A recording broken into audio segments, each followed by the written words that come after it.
Hi hello నమస్తే అండి. ఈరోజైతే నేను ఎన్నో రోజుల నుంచి విజిట్ చేయాలనుకున్నటువంటి ప్లేసు చూశానండి.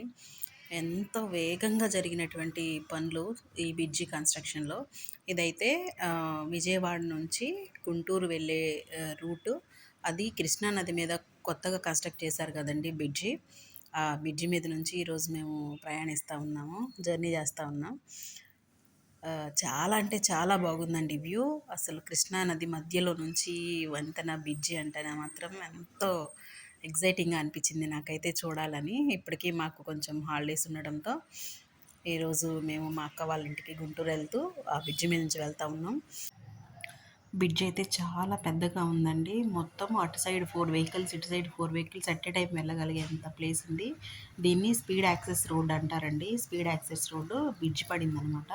చా చాలా కిలోమీటర్స్ ఉంది. నా అసలు కృష్ణా నదిని ఇలా వెళ్తూ ఉంటే చూస్తుంటే మాత్రం చాలా హ్యాపీగా అనిపించింది నాకైతే.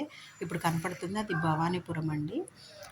భవానీపురం కూడా మనకి ఇక్కడ బ్రిడ్జ్ మీద నుంచి కనపడతా ఉంటుంది. చాలా దగ్గరగా అనిపిస్తూ ఉంటుంది.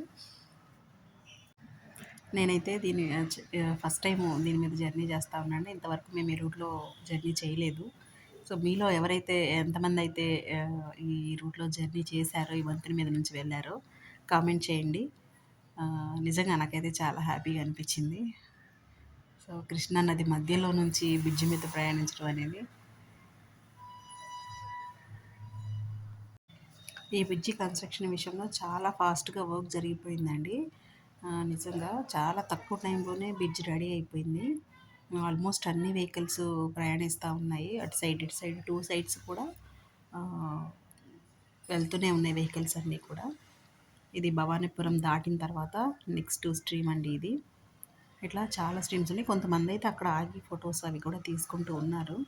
అయితే మేము ఫాస్ట్‌గానే వెళ్ళిపోయాము. పిల్లలున్నారు కాబట్టి అక్కడ ఆగొద్దనుకోని మేము వెళ్ళిపోయాము డైరెక్ట్‌గా. Thank you. మీకు నచ్చితే please like, share, subscribe my channel. ఇక్కడ ఒక టెంపుల్ కూడా కన్స్ట్రక్ట్ చేస్తా ఉన్నారండి. అది నెక్స్ట్ వీడియోలో